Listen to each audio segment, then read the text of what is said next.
In 1840, two 20-year-olds became the most famous couple on Earth. Dearly beloved, The marriage of Queen Victoria to Prince Albert of Saxe-Coburg was a pivotal moment in British history. What began as an arranged marriage became the greatest royal love story of all time. Victoria sees this vision of male beauty. It was pure, beautiful, gobsmacking love. We're going to reconstruct the big day to tell the story of a queen and a prince who desperately needed to win their people's hearts. It was romance and politics. This marriage had to stave off revolution. The monarchy was very close to extinction. It's only by recreating the wedding that we'll see the meticulous stage management that went into every moment and understand the genius behind this 19th century public relations coup. It's going to be a big challenge, so I'm calling on a team of experts to help uncover every glorious detail of the wedding. Where the royal couple married, who was with them, the elaborate cake, the decadent menu, and the mother of all bridal gowns. A white wedding that set the trend for all to come. We'll discover art as propaganda, open Prince Albert's wardrobe, and search for the elusive music that was played. Together, we'll step back to February 1840 to see how this wedding saved the crown. This event is the first example of the royal wedding machine in action. It was the wedding of the century, and this time, we're all invited. It was the birth of a brand, the myth, the powerful legend of Victoria and Albert. The Britain Victoria was born into was the richest nation in the Western world, home to 14 million people, most of them living in poverty. The average citizen was young and died that way. During Victoria's 63-year reign, the population of Britain had doubled in size. Suburbs blossomed, so did the railway network. And a queen who was born by candlelight lived to see electricity. Not very much of the Britain Victoria grew up in survives. Our story is set in the remains of the Regency world she was born into, in palaces and castles, in fragments.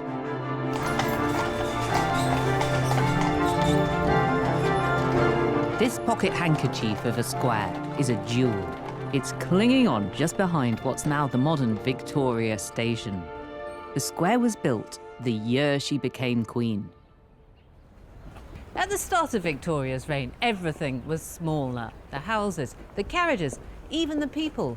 But expectations were great.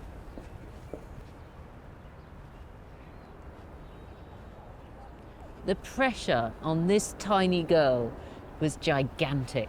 She'd only be 18 years old when she became queen. She had a special lightweight crown made to sit on her little head at her coronation. But despite her youth, clearly she needed to get married and babied up. But fully to understand the pressures she faced, we have to start at the very beginning. The race to get Victoria to the altar began the day that she was born. Early in the morning of the 24th of May, 1819, Victoria was born here at Kensington Palace in that first-floor drawing room.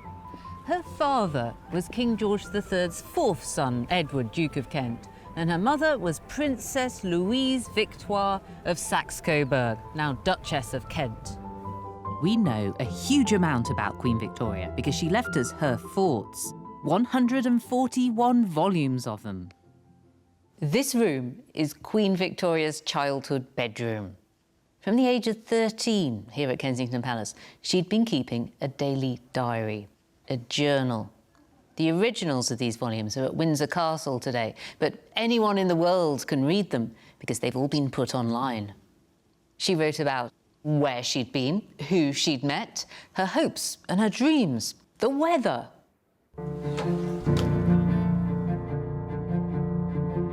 Initially, she was very resistant to the idea of immediately marrying. Victoria's priority was to spare herself the inevitability of marriage and producing a line of little babies to succeed and be in line to the throne. She felt that onerous responsibility. Victoria always knew that she was destined for an arranged marriage to her cousin, Prince Albert of Saxe-Coburg and Gotha, a small German family with a big place in history. They were connected with all the great royalty and all the huge dynasties of Europe. Victoria's mother was a Coburg princess. This union was designed to strengthen the bloodline of the British monarchy and introduce progressive continental ideas. Even though the plan to marry the cousins was hatched when they were babies, their first meeting was in London at Victoria's 17th birthday party. The court held their breath. According to the plan, romantic sparks would fly. Victoria wasn't terribly impressed by Albert. She thought Albert was rather too plump. And he kept falling asleep. Ah, this is very nice in here. Why don't you sit down? I'm at the London home of one of Victoria's biographers, Andrew Wilson. Andrew, what do you think happened the first time they were in the same room? He was very, very shy. He was an awkward teenager. He had hardly known any female companionship. He had almost no females near him throughout his upbringing. So he'd had 16 years of an all-male, all-German atmosphere. The other thing is, Albert had permanent diarrhea when he first met her. The entire German party who came over had dreadful gastric attacks, so it wasn't a very successful first encounter. I find it very striking that in her journal entry for that day, she describes meeting Albert. Then there's a whole lot more about this parrot that Exactly. she gets given as a present. If she falls in love with anybody that day, it was with the parrot. It was with the parrot, exactly. Victoria's uncle, King William IV, didn't want a Coburger in the family and had often suggested other princes. None of them amused her. She wrote, "Prince Henry of Orange is an ugly and stupid-looking and timid young man." When King William died in 1837, Victoria became queen, and now bachelors everywhere thought that they had a chance. A man called Lieutenant Gossett is seen hanging around Kensington Palace. He claims he's the Lama of Tibet, which he clearly isn't. J.H. Frolic Jr. wanted to propose to her, claimed that he was King John I. And then there was James Bryan, who was a rather eccentric Scotsman who came to Windsor and bothered her while she was coming out of church and said very loudly, why didn't she show a bit of ankle? The key man in Victoria's life was her adored advisor and Prime Minister, Lord Melbourne. He knew she must marry. He must help her to do it. But he felt conflicted because he was in love with her. There were people shouting at her Mrs. Melbourne, and the gutter press would suggest she might want to marry Melbourne.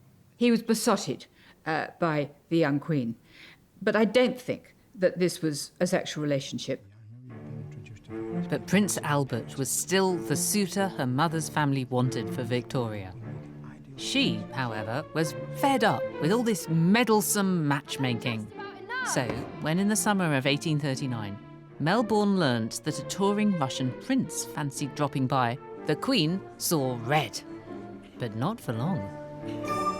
Alexander swans in looking gorgeous and tall and romantic and whispers sweet nothings to Victoria in French. She wrote, "He's tall, with a fine figure, a pleasing open countenance without being handsome, fine blue eyes, a short nose, and a pretty mouth with a sweet smile." The entourage around got very anxious when they saw how, the flirting was getting quite serious. First, the right boy was all wrong. Now, the wrong boy was very all right. Of course, the Queen of Great Britain could never marry the future Tsar of Russia. Alexander's father ordered him home. In Germany, Albert's advisors saw that with romance in the air, it was the right time for Queen Victoria to receive another visit.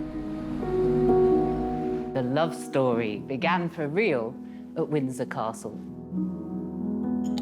Victoria knew her duty, but remembered her unimpressive cousin.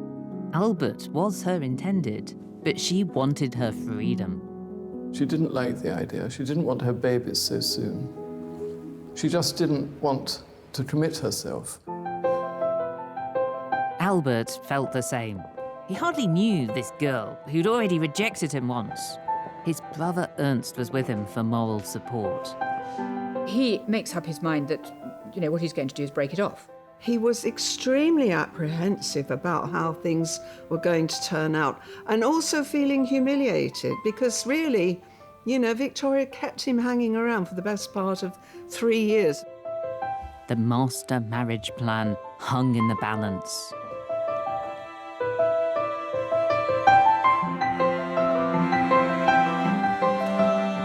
Suddenly, the frog of 1836 has turned into this gorgeous, gorgeous man. Victoria looks down and she sees this vision of male beauty.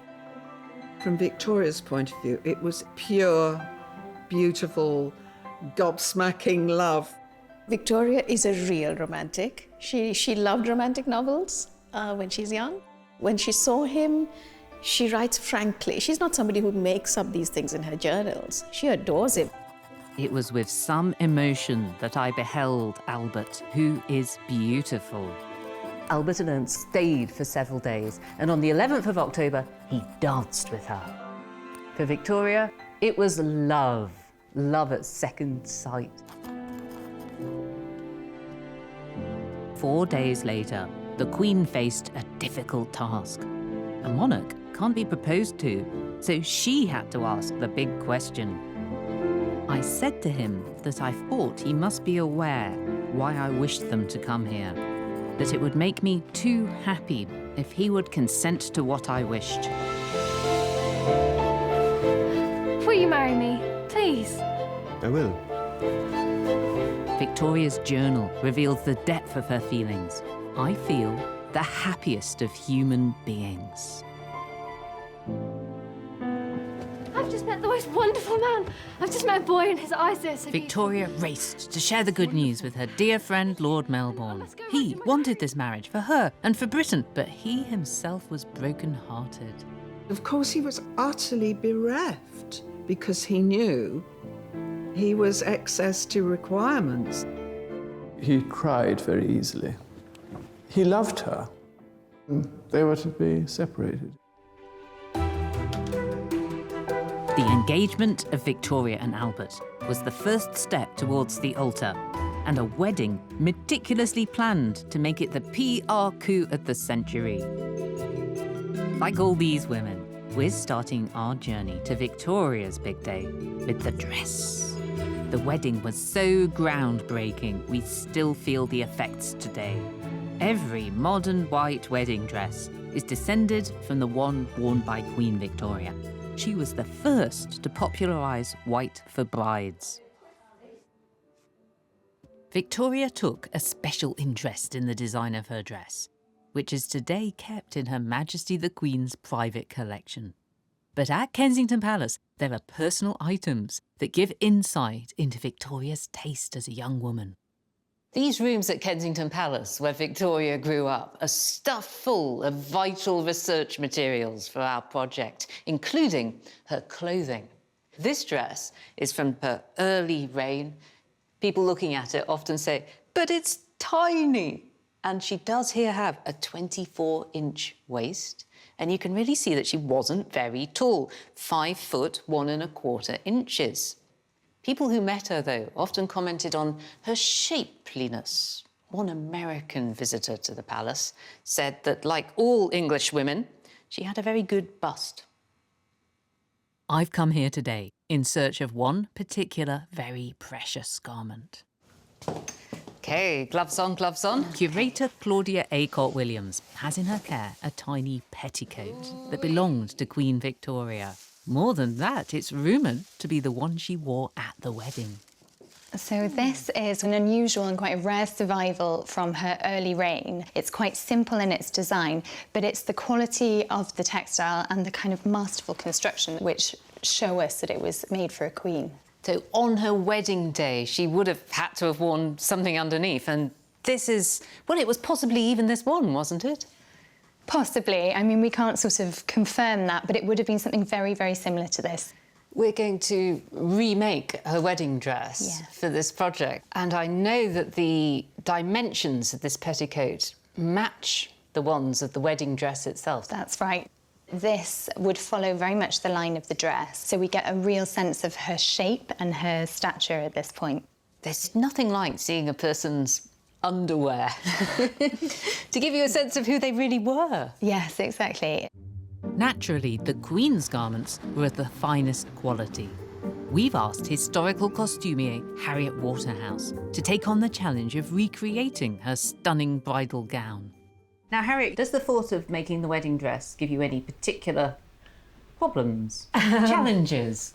Well, I'm going to be sewing everything by hand, but actually once you get used to doing it by hand, you can be quite quick. As for constructing the dress, it's quite simple, actually. It's expensive and beautiful and romantic, but it's not showy. It was said at the time that Victoria's dress and all the bridesmaids being in white set them apart from everyone around them and made them really shine. It's also said that they look more simply dressed. Well, if you look at previous royal brides' dresses traditionally, are very encrusted and glittering. The lack of embellishment of a metallic sort is really very striking. So she really did break the mould. It's the mother of all wedding dresses.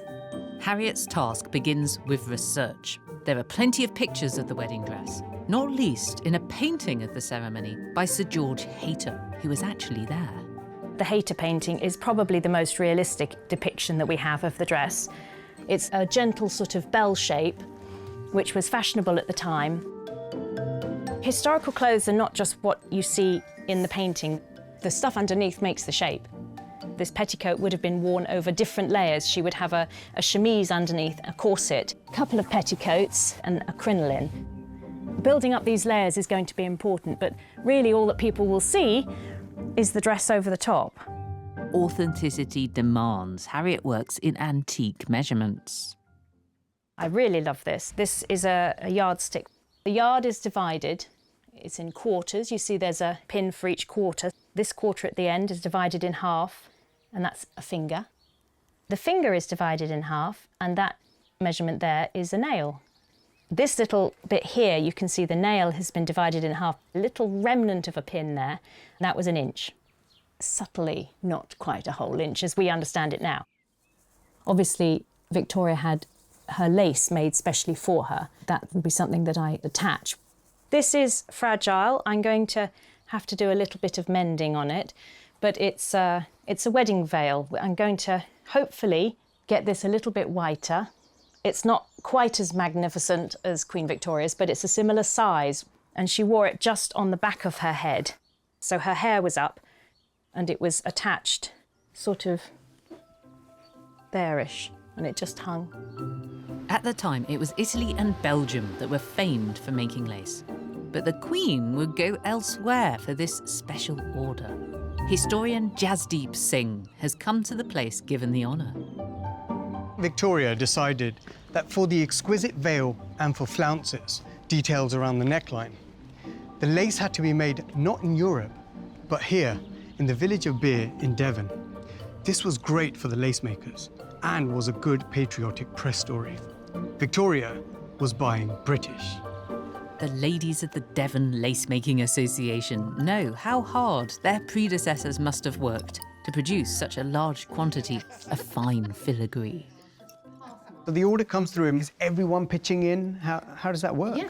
There were 200 lace makers. I mean, it gave employment to the majority of the women and some of the men as well, particularly sailors when they couldn't go out to sea. And people would actually be working all day and all night. And we believe that for the latter part, lace makers from other villages were brought in to get it up to London in time for February the 10th. Quite literally all hands on. It was all hands on deck with everybody who was involved in it. It was hard work. It was hard work.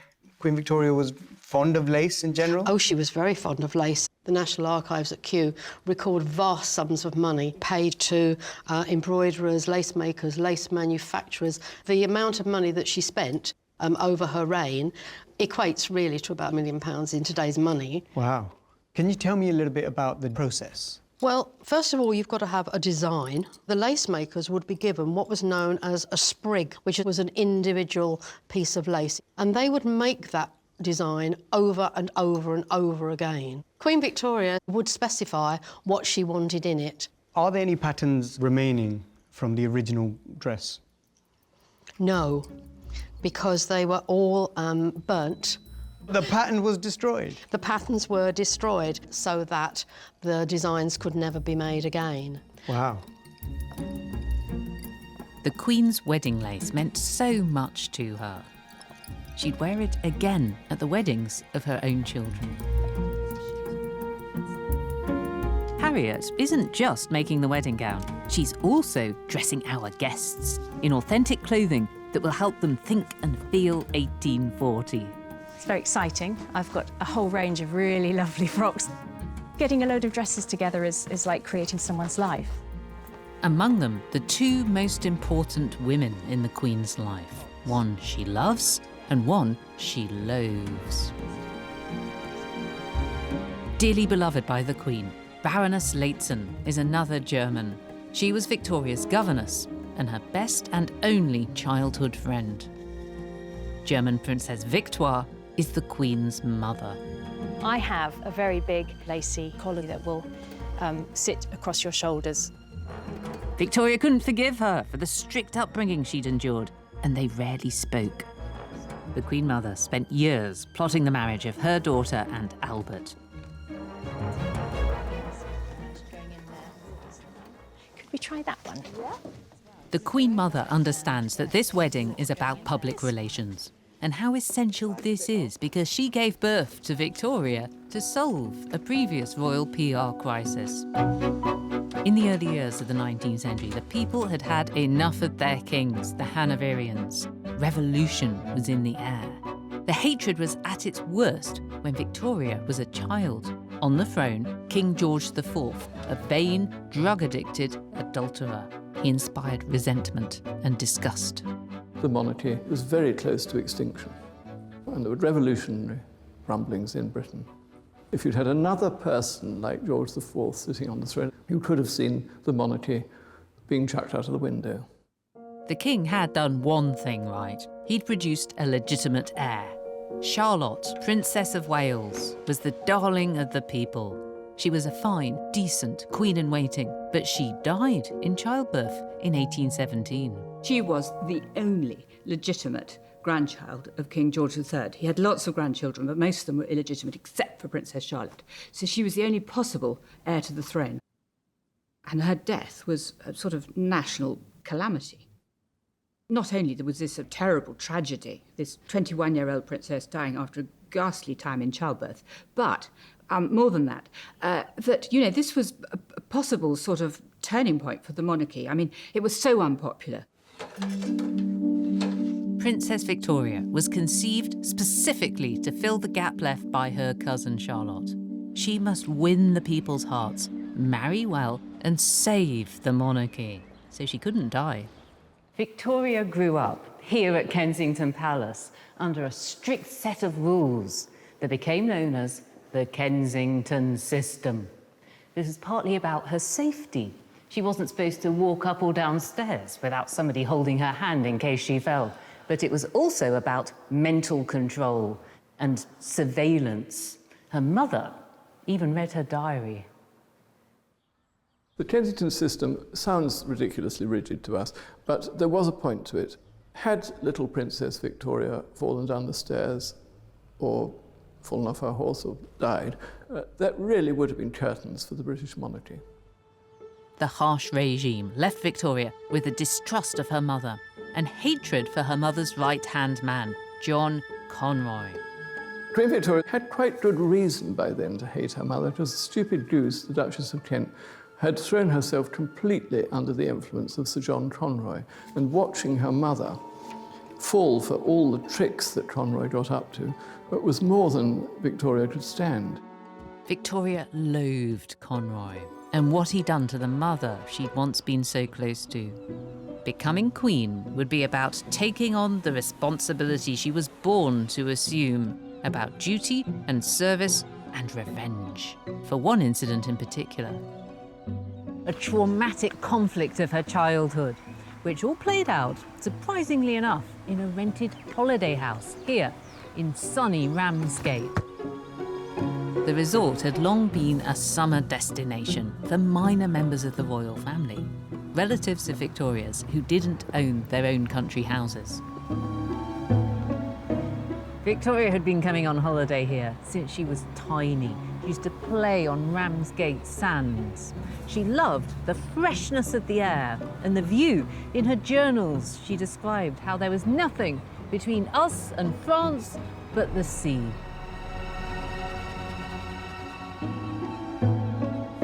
Victoria's mother decided to introduce her to her future public. They took her around on this tour by rattling coach all over Britain. But of course, it wore Victoria out. It was very, very exhausting. The tour ended in the autumn of 1835.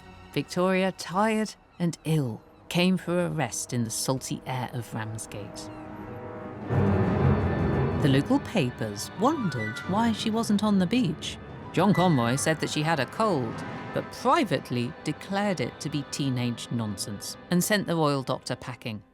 It was, in fact, a high fever and very probably typhoid. Victoria was desperately ill. She was feverish. She was delirious. When Conroy tried to take advantage of her weakness.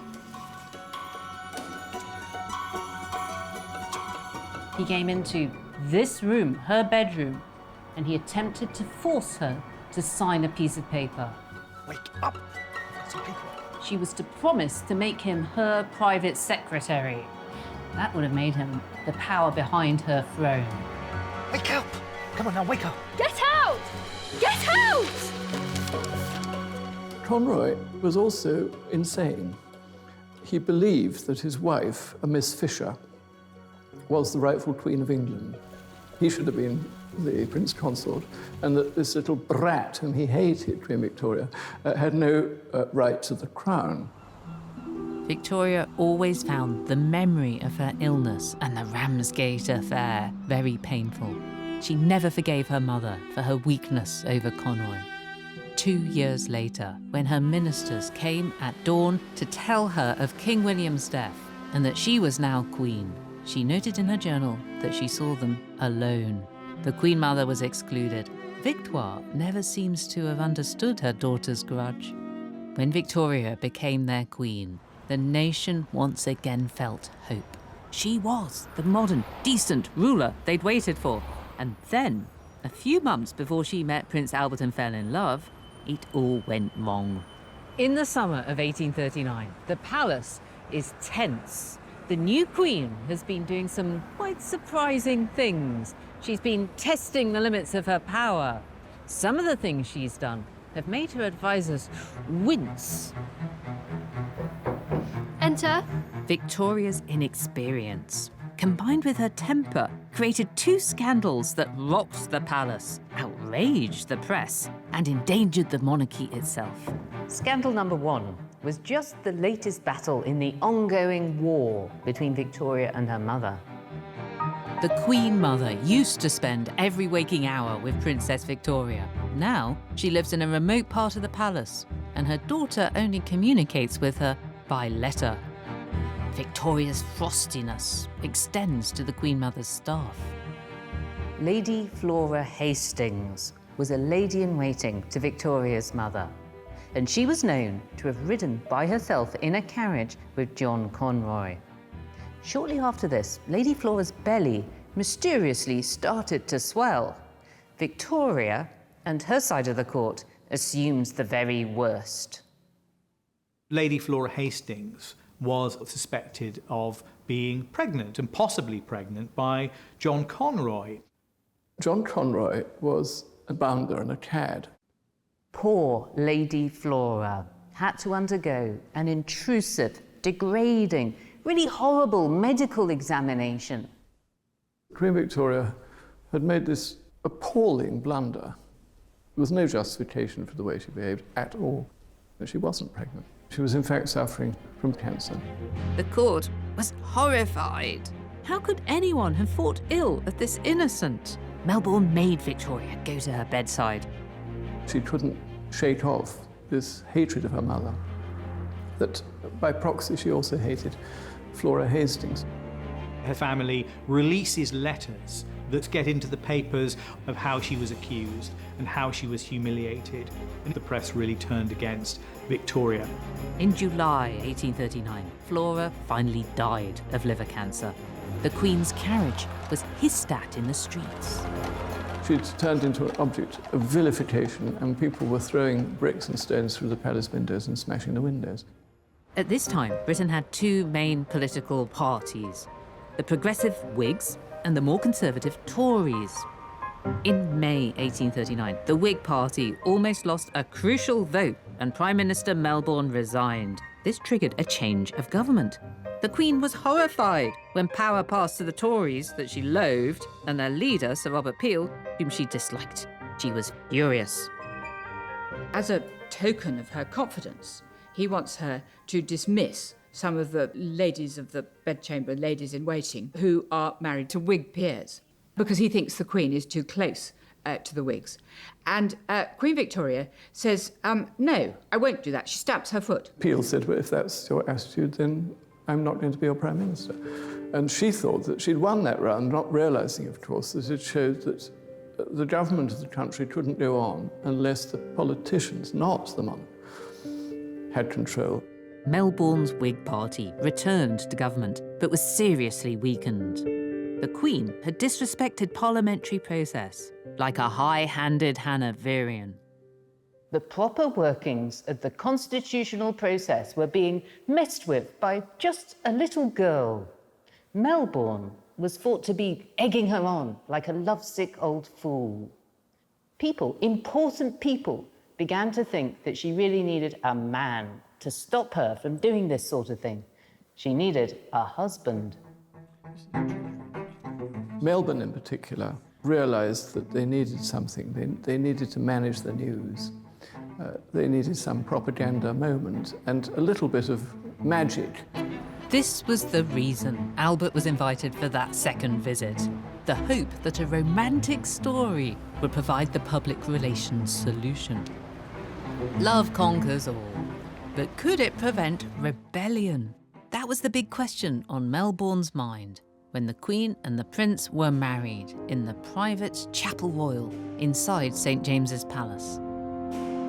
To reconstruct the wedding as exactly as possible, we need to find a venue that feels like that chapel, seen here in George Hayter's painting of the event. While the ceremony could have taken place in a grand cathedral, Melbourne specifically chose somewhere small and intimate. Now our challenge is to find a chapel with the same atmosphere. We've trawled images of dozens of churches, and that search has brought us to the Hampshire city of Winchester. Come on in.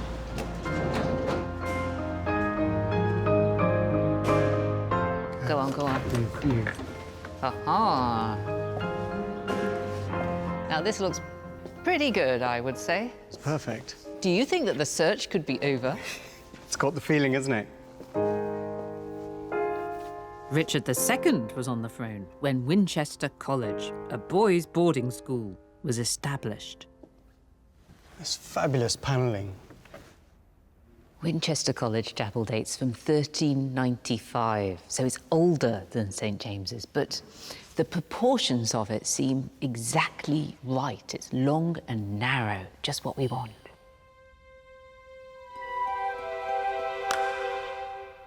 Every wedding needs music, so we've called in composer Nick Ryan to investigate ours.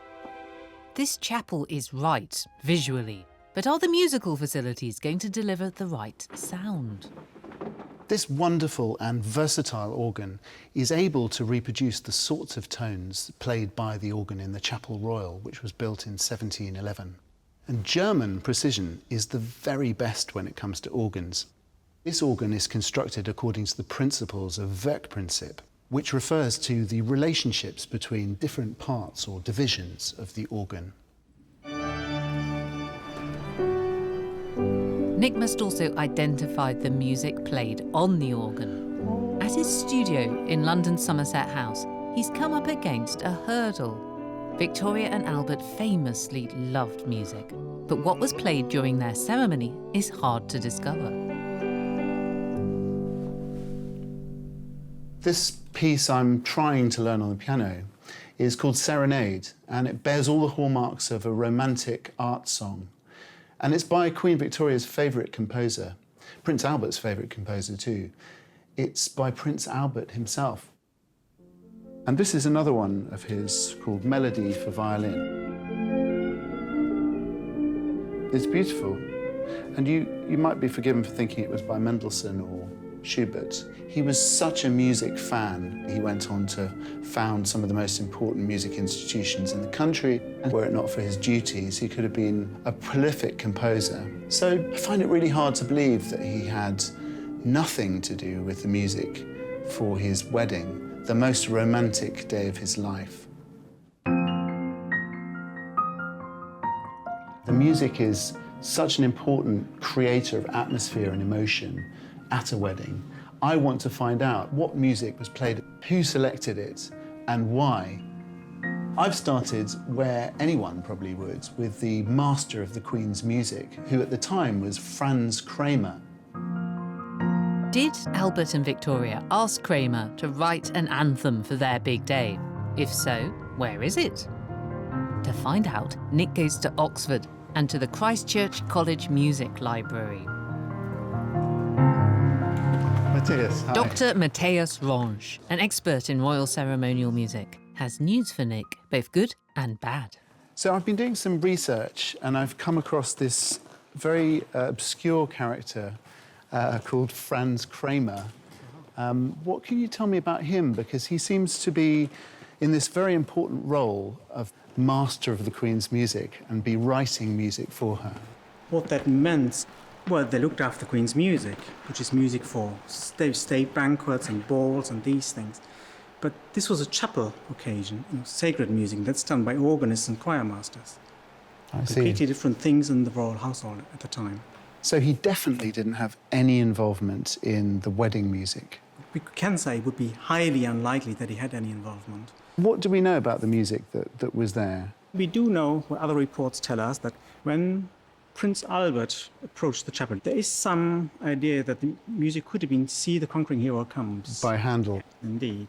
It was so well known at the time, so just hearing the tune, people would have associated with those words, See the Conquering Hero Comes. We do have one report for when the Queen entered, and that tells us that the subject of Handel's chorus, a virtuous wife shall soften fortune's frowns. Again, a sort of apt choice in music for the bride. She's declared to be a virtuous wife. A melodic line. On the organ. Just on the organ. Albert was a great musician. He was a composer. He must have been absolutely desperate to be involved. It's the Queen, it's the sovereign, the head of state, marrying a foreign prince. They wouldn't have thought of asking him anything. We do know two pieces which we see on the table here, two choral pieces. The so-called Deus Miseriatur and the anthem. Nothing specially composed for the wedding, but plain repertoire music. So this was actually in popular use? Yes. Yeah. Up and down the country, in cathedrals and bigger parish churches where they had a choir. And what about the second piece? There's one verse for 4 voices, and then there's one for 2 voices. Fantastic. Both riches and honour come of thee, come of thee. Lovely. Mm-hmm. So even the music was propaganda. Bride and groom enter to music with a message, his heroism, her virtue. And the 2 choral pieces means Nick must find us a choir. After the ceremony, the royal couple celebrated with the most lavish wedding breakfast. More than 100 dishes, dreamt up by the best chefs in Britain. Food historian Annie Gray is taking up the challenge of recreating the feast. She's found the original menu. Not just fit for any old queen, but seemingly created with this one's appetites in mind. What was Queen Victoria's favourite food? Food in general was something that she would embrace. One of her ladies-in-waiting recounts her sitting down to an afternoon tea at one point and putting away several slices of toast and cake and scones and getting to the end and looking with regret and going, I suppose I should stop now. And what was food in general like then? A lot of butter, a lot of cream, a lot of brandy. The meat is often larded, so that's sewing strips of fat through the flesh of animals.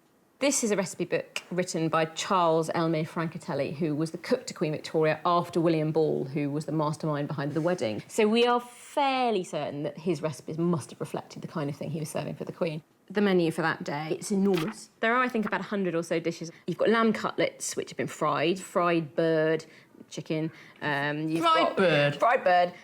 On the opposite page, an outlandish dish, which looks like a pile of eyeballs. And this is a tambal of macaroni, which is tremendously complicated. That involves little tubes of macaroni cut up, put round a mould.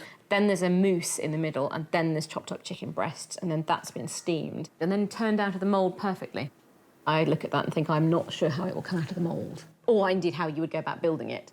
The most challenging thing is this gâteau au feuilletage. It's 10 or 11 pieces of puff pastry that need to be piled up on top of each other, with the outside then masked with meringue, and then a sort of meringue steeple on top. The risk is you end up with a sort of Leaning Tower of Pisa effect as it slowly slides to one side. I'm glad to hear there are a few surprises and challenges thrown in for you then. Well, yes. And since Queen Victoria's chef had sourced locally where possible, Annie will do the same, much to the surprise of her regular suppliers. So, I'm recreating Victoria and Albert's wedding feast. Well, I can't say I'm not apprehensive. It's quite a long menu. You've got mutton fillets, bird fillets, larded, sweetbreads, which we're going to lard, so these are lardoons as well, actually. And the thing with the roast, they're all served with their heads and legs on. Can I get a hare? And I need it whole so that I can skin it and leave the ears on. There was a lot of meat, a lot of alcohol.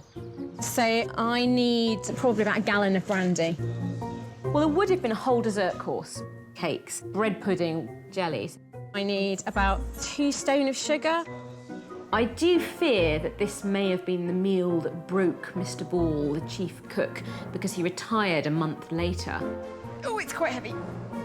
But it could also have been perhaps his swan song, the pinnacle of his career. So perhaps if I hold on to that thought, it will be a little bit less daunting. For our experiment, the sumptuous interiors of Holcombe Hall in Norfolk are doubling for Buckingham Palace. Built in 1764, it's only a little bit younger and suitably grand. To recreate the wedding breakfast, Annie and her team must resurrect dishes from the distant past. At speed, in the Georgian kitchens. I'm going to see how disastrous this pudding is. Rehearsals are vital in a modern catering school. This is experimental. I'm not quite sure of the amounts for this mould or whether the whole thing will split apart. So what I want to do is I want to test it so there are no nasty surprises on the day. I'd hate to serve Queen Victoria and Prince Albert a kind of split pudding. Ooh, it's looking good. Annie's biggest challenge, literally, is the giant wedding cake. So big, it had to be baked in sections. The first problem is the lack of original giant baking tins. The solution? Victorian metalwork specialist David Laversha. Copper has always been the best material to use for cookware because of the way it transmits heat. I try to see how people in those times work with copper, and sometimes you think, yeah, I know that's how they did it. They weren't making everything machine perfect. The tin was quite large, so we're assuming it was made in 2 sections, 2 D shapes. 170 years ago, they would have been doing what I'm doing here. They'd mark it out, probably with chalk.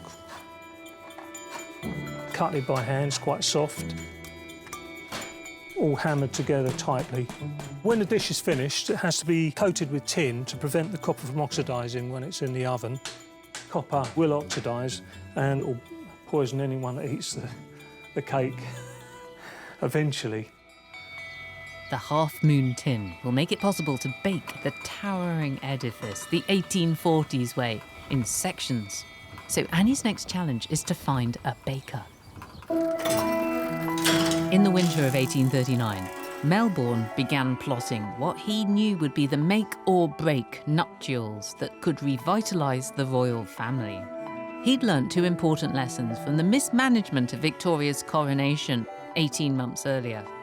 Every detail must be carefully planned for it to go without a hitch. so the press spectacle could be used to advantage.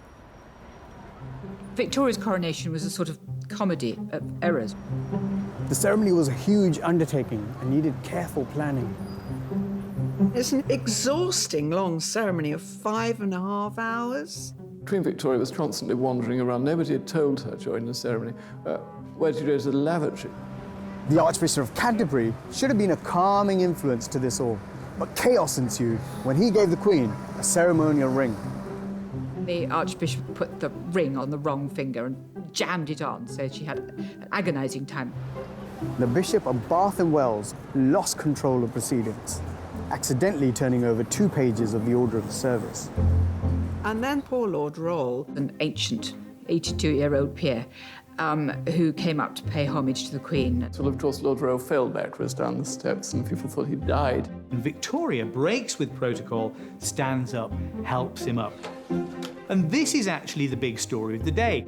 Headlines told how the young queen had leapt from her throne to save a pensioner, and the coronation disaster became a PR hit. Our art expert, Wolf Burchard, decodes John Martin's coronation painting that makes the accident the subject. What I think is so fascinating about this depiction is that it rarely departs from other representations of coronations. And it's a hugely dramatic representation of the scene in this huge cathedral and all the different figures, and very, very different from previous depiction of royal coronations. Of course, this captures exactly what Melbourne wanted to avoid with a royal wedding, a drama, a disaster. However, he understood very well that this was a PR success and the value of spin. Melbourne knew that good press had to be integral to his stage management. What he planned was stupendously audacious. He had the idea of inventing a new tradition, to use the wedding to distract the British people from any thoughts of rebellion or revolution, and this would be vital for the future of the monarchy. And given Melbourne's personal feelings, it was a sacrifice for him. He was making a gift of love to Victoria.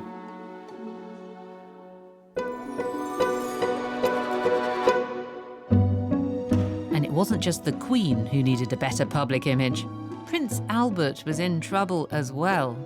The Saxe-Coburgs are not popular with the British, and there's a lot of talk about, German beggars and princelings coming to sort of help themselves to English queens. In the press, you will see cartoons of him as a German sausage shop owner shuttering up his sausage shop in order to come over to Britain to take advantage, really, of this wealthy young woman.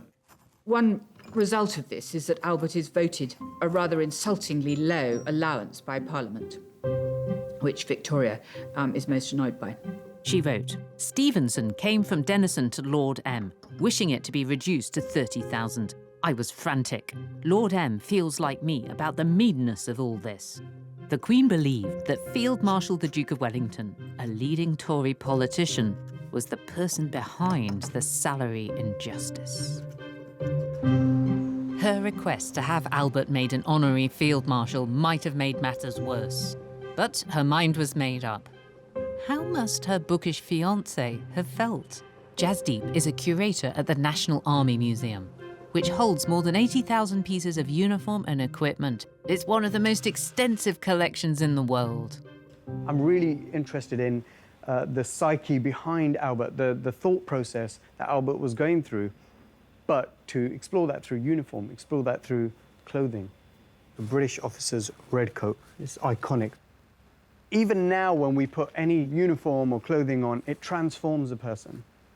But if you're wearing the Field Marshal's coatee, you're wearing something right at the top of the army rank structure, what might have that done to a man of 20, new to the country, keen on making an impact and a statement? This is our sword store. In any age, there are very few field marshals, so surviving uniforms are rare. But Jasdeep has access to 180-year-old elements of the kind of uniform Albert wore. Oh, look at that. Albert went to his wedding, knowing he'd be surrounded by senior soldiers, among them the most famous field marshal alive. These actual epaulets belong to the Duke of Wellington. worn on his shoulders. Albert knows he's unpopular with the press. He's unpopular with the British public. He's German. He is stepping into the highest position in the army with no experience. He's got grand old dukes like the Duke of Wellington standing over him and judging him. And when he wears this uniform, there's a sense of Albert having to not just don the role of a field marshal, but also to fit that expectation. And that's a tall order. But I'm a bit surprised by the size. It just looks tiny to me. It just looks so small. All the living field marshals were little old men, so strapping Albert couldn't have borrowed a uniform. Where did he get it from? This company on London's Savile Row were Albert's tailors. But a bespoke suit takes weeks to make, and Albert was 48 hours from the altar. Albert only had the best. But could he have had a complex military uniform made in double quick time? If Albert's wedding clothes were made for him, it would have been by this ancient tailoring house. Curator James Sherwood has proof that he was in the order books straight after the wedding. This is the earliest letter that we have touting for business to Prince Albert for April 1840. So just after the wedding? Yes. They acknowledge that he's been made the Colonel-in-Chief of the 11th Hussars. So he's only been made the Field Marshal, a couple of days before the wedding. What could the turnaround for a Field Marshal's uniform be? Well, because Hawks & Co. was such great military tailors, they know exactly what they're doing. The house would have had an absolute legion of outworkers, so a tunic could be made within 24 hours. There wouldn't be any problem with that. So, yes, it's entirely possible that that could be done. All resources being thrown into this? It would be all hands to the deck for Prince Albert, absolutely. The final preparations for our royal wedding in Winchester College are underway. Having discovered that there were 2 sung pieces of music for the service, Nick Ryan has enlisted a choir in the nearby town of Romsey.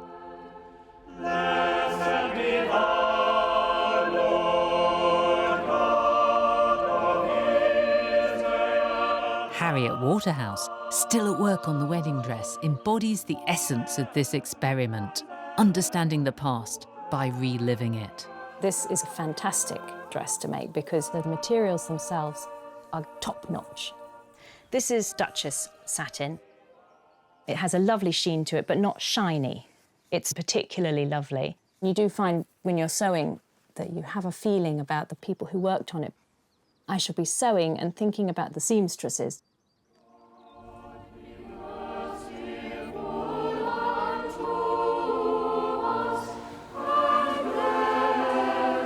The huge tin has been delivered to Smith's the Bakers in King's Lynn. They will be taking on the big bake, but then they do have the royal warrant to purvey cakes to the Queen when she's at Sandringham. Now they're working for her great-great-grandmother. There's over 200 eggs going in the completed cake, 64 pound of butter, which is 128 packs, cherries, currants, and plenty of brandy. If anyone left the reception sober, I'd be surprised. What's worrying me is the size and the weight of it, because it's going to take 8 of these tins to make the full-size cake. If it weighs anything like the original one, which was 300 pounds, that is not easily moved about. We've got to get it right. Once the fruity layers are baked and decorated, Paul will face the ultimate challenge, getting the giant wedding cake, the culinary star of the show, safely up to our palace dining room. Next time on Victoria and Albert, The Wedding. The big day is here at last. It's the wedding day. It's much more than just a wedding of 2 young people. It is the unfolding of modern constitutional monarchy. It's amazing to see him in context, looking into the history. This is what the experiment is all about, getting an insight into how the royal magic works. Now this is the big breath moment.